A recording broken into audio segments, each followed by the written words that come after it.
ঘোষণার পরের দিনই সকাল সকাল প্রচার শুরু করে দিলেন হাওড়া সদর লোকসভা কেন্দ্রের বিজেপি প্রার্থী ডক্টর রথীন চক্রবর্তী। এদিন সকালে মধ্য হাওড়া সিদ্ধেশ্বরী মন্দিরে পুজো দিয়ে জনসংযোগ শুরু করেন তিনি।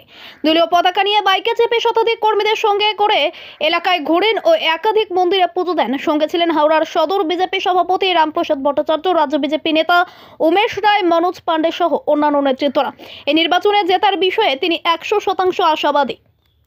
আমি প্রথমেই আমার দল, আমাদের বিশ্ব যশস্বী নেতা নরেন্দ্র দামোদর দাসজি মোদী এবং অমিত শাহজি সহ নাড্ডাজি সহ পুরো দল এবং আমার জেলা নেতৃত্ব সবাই যে আমার ওপর আস্থা রেখেছেন এই লড়াই করার জন্যে, আমি তার জন্যে বিশেষভাবে কৃতজ্ঞ।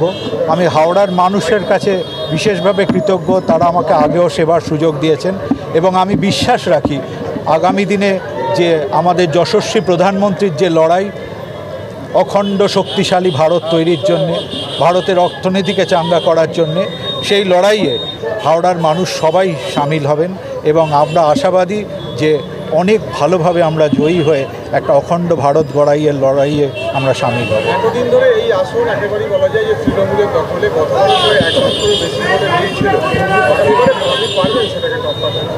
আপনারা যদি লক্ষ্য করে দেখেন, বারবার কিন্তু ভারতীয় জনতা পার্টি এটা অত্যন্ত ভালোভাবে এই আসনকে লড়াই করেছে। এই আসন শুধু 1 লক্ষ নয়, তার আগে 2 লক্ষেরও বেশি ছিল। মানুষ সেখানে তার প্রতিবাদ করেছেন এবং 2 লক্ষ থেকে নেমে আজকে 1 লক্ষর তলায় চলে এসছে। আগামী দিনে ভারতীয় জনতা পার্টি 2 লক্ষের উপরেতে এই আসনকে জয় নিশ্চিত করবে।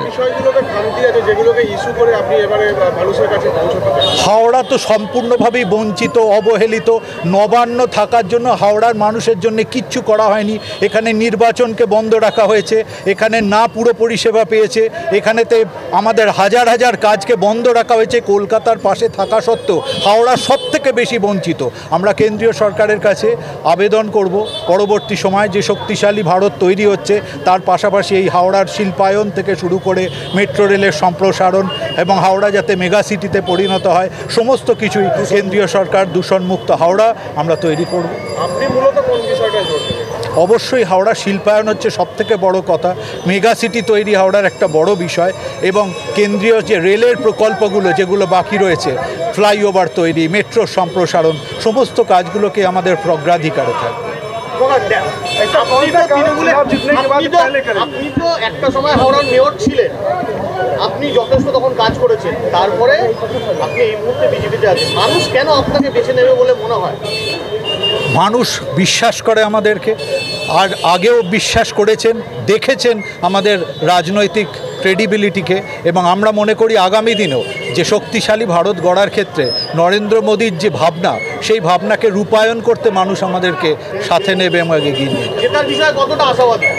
আমরা 100 ভাগের বেশি আশাবাদী।